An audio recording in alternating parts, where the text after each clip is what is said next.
everyone. Have you ever said, saglit lang to, nothing will happen? Well, that saglit lang can turn into seconds of disaster.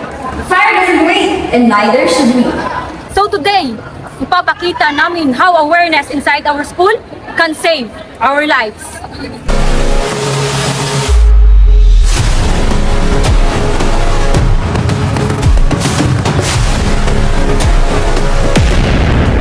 Ang fire safety awareness ay hindi lang pang-responde, kundi pag-iwas.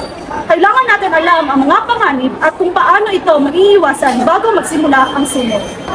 Simulan natin sa simpleng karaniwang sanhi ng sunog sa paaralan. Kung akala natin simpleng karaniwang bagay lang. Tulad ng overloaded outlets, isa pa, kasya pa yan, hanggang sa bilang mag-spark. Pwede ring manggaling sa faulty wiring, sirang extension cords, at paggamit ng appliances ng walang pag-iingat. Nagsisimula ang pag-iwas sa disiplina. Sa paaralan, dapat panatilihing malinis at walang harang ang hallways. Alamin kung saan ang fire exits. Iwasan ang overcharging ng gadgets. Hindi ito trip lang. Buhay ang nakataya dito. Kung may sunog na, huwag magpanik. Gamitin ang pass method, but first we must twist the pin. P, pull, hilahin ang pin.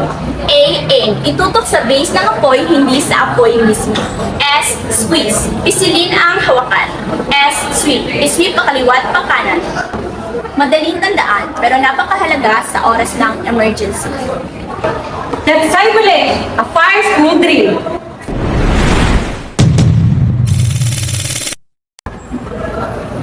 Kapag may sunog, huwag magpanik.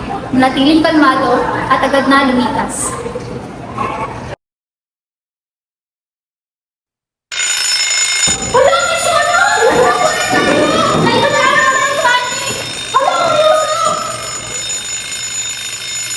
Kapag may usok, gumapang agad palabas. Parang challenge lang, pero pangligtas ng buhay.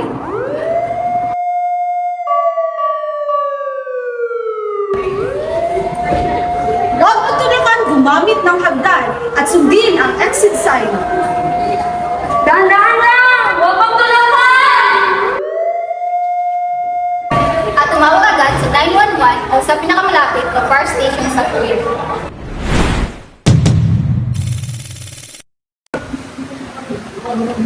Mate! Asan ka na? Push me!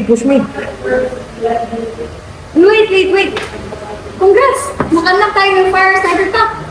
Kilalanin agad ang hazard. Dito nagsisimula ang pag-iwas. Balik na!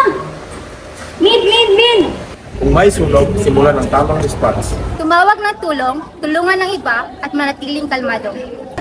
Hindi pinipili ng sunog ang biktima, pero ang kahandaan ay kayang maligtas ng buhay.